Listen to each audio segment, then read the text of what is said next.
Mobile দিয়ে যে কোনো ছবিকে পাসপোর্ট কিংবা আবেদনপত্র সাইজের ছবিতে কিভাবে রূপান্তরিত করবেন চলুন দেখে নেওয়া যাক। তো তার জন্য আমাদের দুইটি ওয়েবসাইট প্রয়োজন হবে। তো সর্বপ্রথম গুগল ক্রোমে যাব। গুগল ক্রোমে আসার পরে এখানে লিখব রিমুভ ব্যাকগ্রাউন্ড।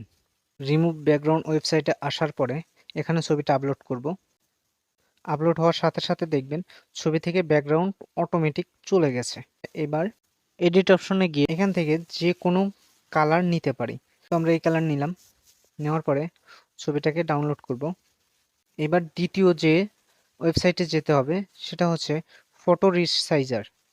ফটো রিসাইজার ওয়েবসাইটে আসার পরে ছবি আপলোড হওয়ার পরে কন্টিনিউ টু এডিট পিকচারে চলে যাব। ছবি আপলোড হয়ে গেলে এখানে এরকম ইন্টারফেস আসবে।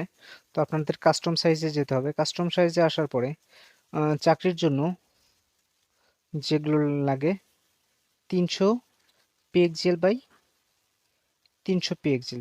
এখানে ফরম্যাটটা নিব JPG format, minimum 100 KB. I am done. ছবিটাকে এখানে ডাউনলোড দিয়ে নিব। ডাউনলোড হওয়ার পরে দেখুন ছবিটা কিন্তু আমাদের সাইজে এসে গেছে। এখন এই ছবি দিয়ে আপনারা যে কোনো আবেদন করতে পারবেন। আমাদের ইনফরমেটিভ ভিডিওটি ভালো লাগলে অবশ্যই আমাদের পেজটিকে ফলো করুন এবং লাইক করুন।